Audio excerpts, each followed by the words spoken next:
What's going on, guys? My name is Triforce Addiction. Welcome back to another Cosmic Shake video. So oh my god, I was not expecting to share this news today, but the Cosmic Shake has officially given its release date, which is, I guess a lot of people were right. It was going to come out on January 30th, 2023. So that's basically about more or less 2 months away. And I mean, it's well worth the wait. Thank God we don't have to wait until June 20th, like Battle for Bikini Bottom Rehydrated. You guys remember how long of a wait that was, and we didn't get a lot of information.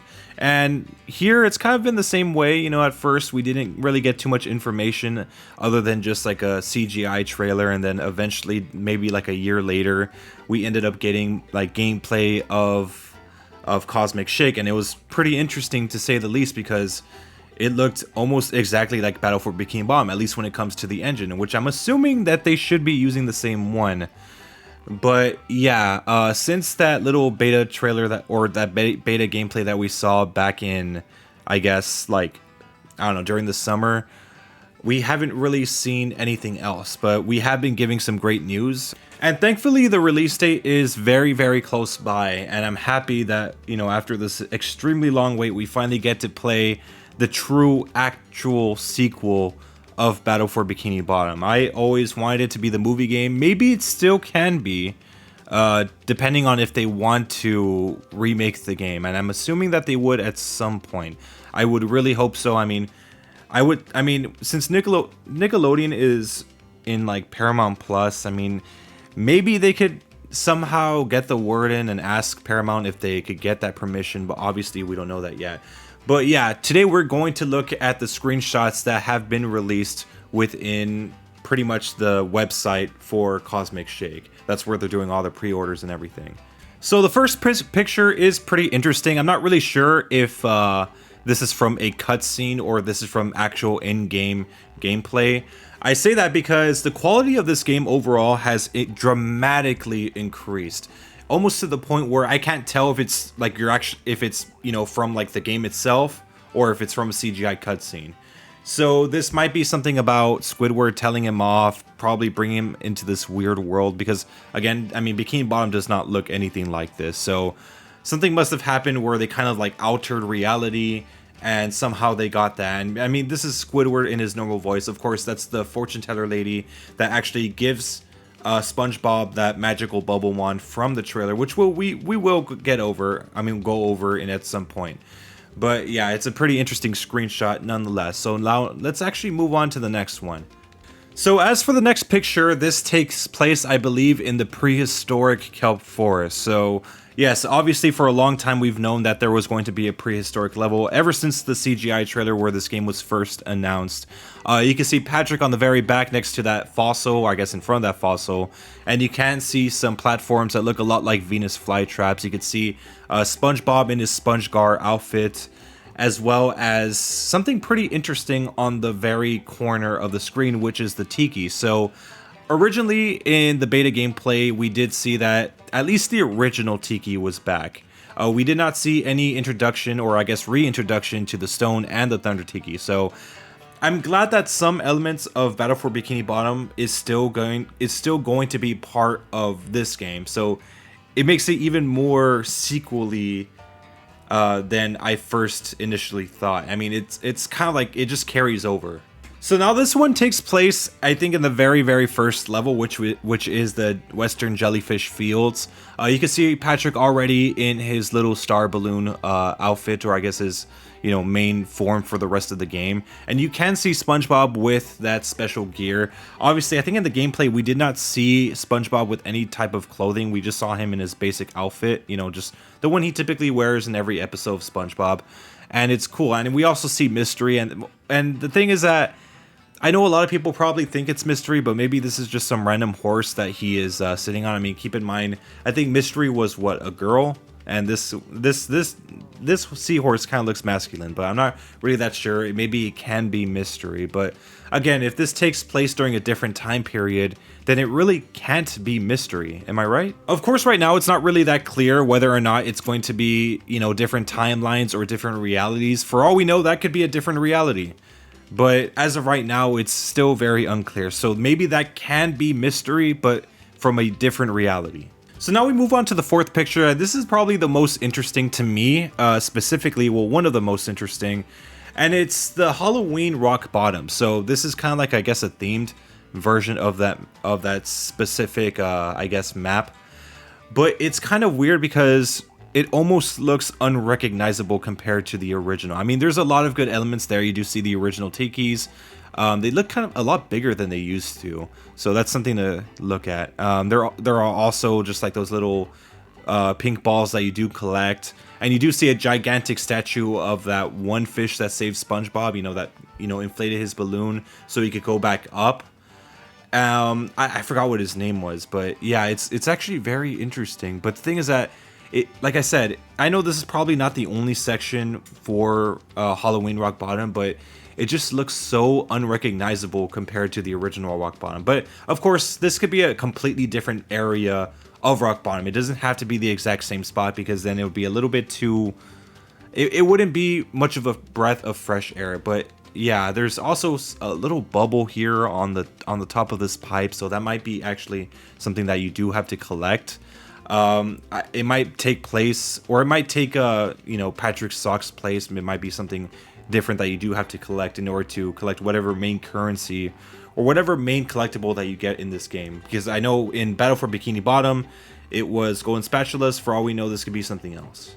So now we move on to another interesting one. This is, I think this should be Mr. Krabs' castle, or I'm not really sure whether or not this is from like before they enter the jousting arena for the Dunces and Dragons. This one's very confusing to me, but I know exactly where this is from, and I love how they got the atmosphere right. They got the sky the same color as it was in that specific episode. You can see the tikis on the top. It looks like you could explore the entire castle. And again, I don't know, this might be taking place like after it becomes medieval times. That's why you see SpongeBob in the court jester outfit. But it's kind of weird because that usually belongs to Squidly. I would kind of assume that maybe SpongeBob would have had that other gear that he was equipped with within that episode. Maybe it's there, maybe it's not. I'm not really that sure. But there's still a lot to discover within this one. And it's very confusing to tell what the time setting is. So here's a pretty familiar picture. You guys saw this within the trailer. This is the downtown Bikini Bottom version of Cosmic Shake, and it's kind of crazy. I mean, there's like a lot of elements that you could easily notice that was from Battle for Bikini Bottom. Obviously, the clothesline. You can see all the cloths that were there from Battle for Bikini Bottom. Now it's been moved over to this game as well. You can also see on the very top left, you can see like, I guess, a small amount of Patrick's pants. I'm hoping that's what it is. Basically what's going on, I think he's trying to like jump from platform to platform. I'm not sure. Again, this could be CGI, but again, it could probably be just the actual gameplay. It kind of looks like that. You could see little platforms where you could see, like, his little, his karate hands. It looks pretty interesting. You can see the monster in the background, but nothing really interesting to see. I mean, you could also see SpongeBob's, his uniform there. But yeah, this is stuff that we kind of already seen, so let's move on. So if I'm correct, this next picture does resemble the Dunces and Dragons level, so I'm assuming this is still from that same one. The tower is pretty massive. I know this is not Planktonomorph's tower or anything like that, because it just doesn't look like it.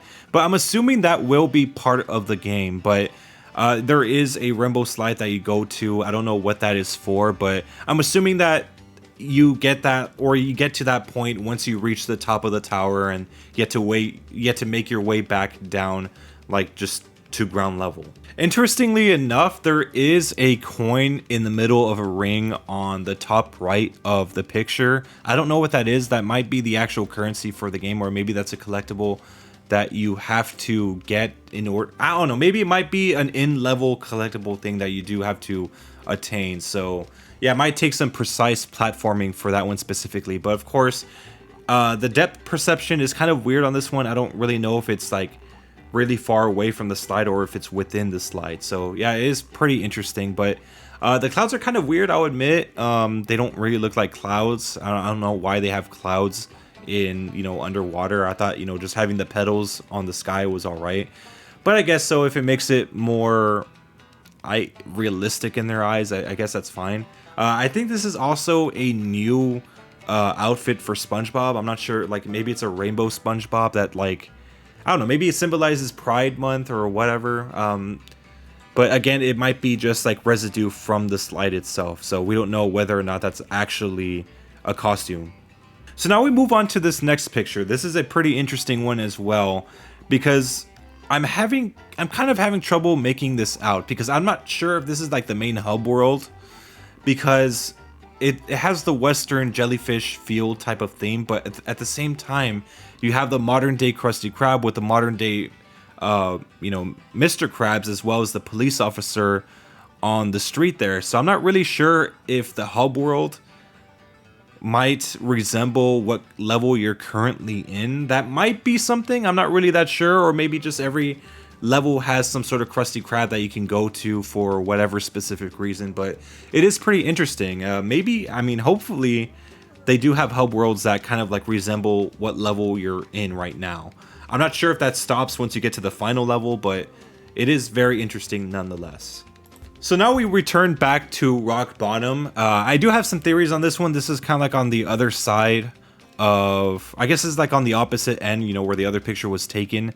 So we do get to see the Flying Dutchman. We do get to see some police officers as well, which is kind of weird. Again, you don't normally see regular Bikini Bottomites in Rock Bottom, so it is kind of weird, unless maybe they're celebrating Halloween there and they just have that as decoration. But maybe, I'm theorizing this, but maybe the Dutchman took over or made it into like a haunted wasteland or something like that. I'm not really that sure.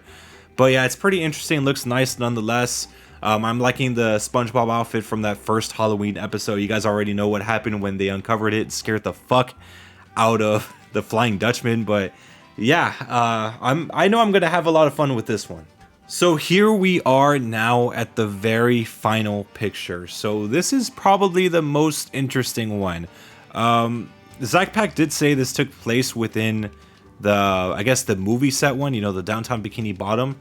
But I'm not really that sure. This could probably be Glove World itself. And the reason why this is probably the most interesting for me, at least, is the fact that, you know, originally, I guess in the files of Battle for Bikini Bottom, there was originally supposed to be a Glove World.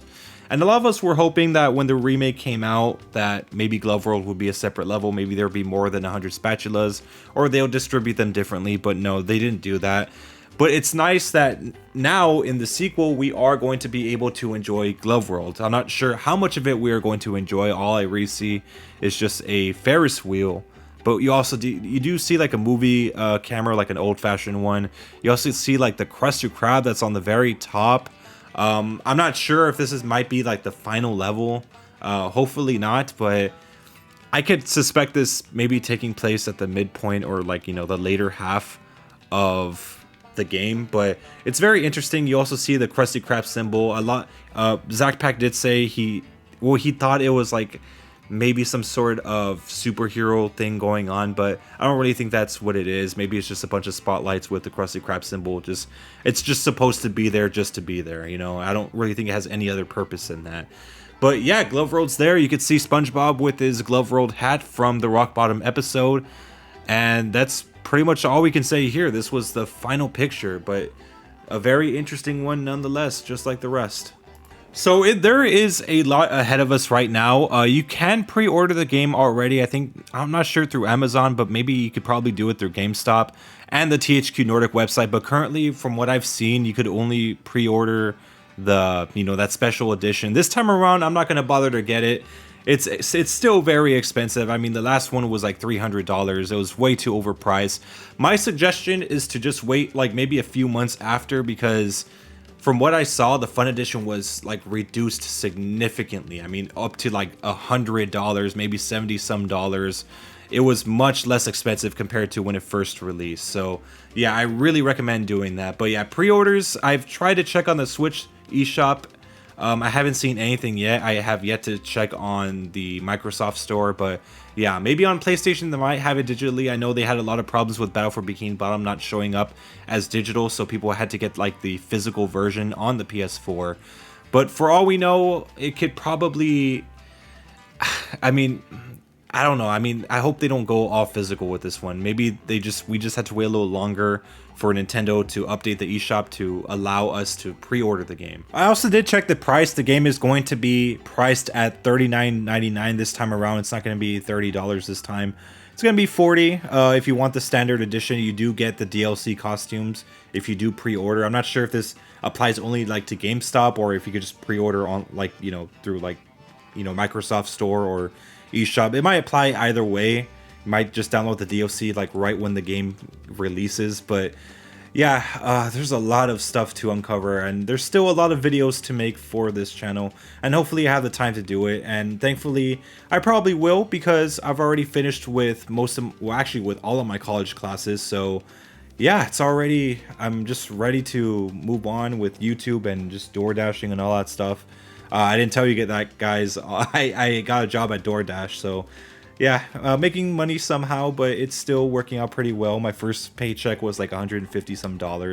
So it's very fun to start working right after college. I know it's not the main career that I want, but it's something to hold me over for a time, and just for me to just wind back and relax, since I could choose my own hours and just not be too stressed out. But yeah, anyways, hope you guys enjoyed this video. Make sure to leave a like, make sure to subscribe for some more Cosmic Shake content. I'll see you guys next time. Thank you so much.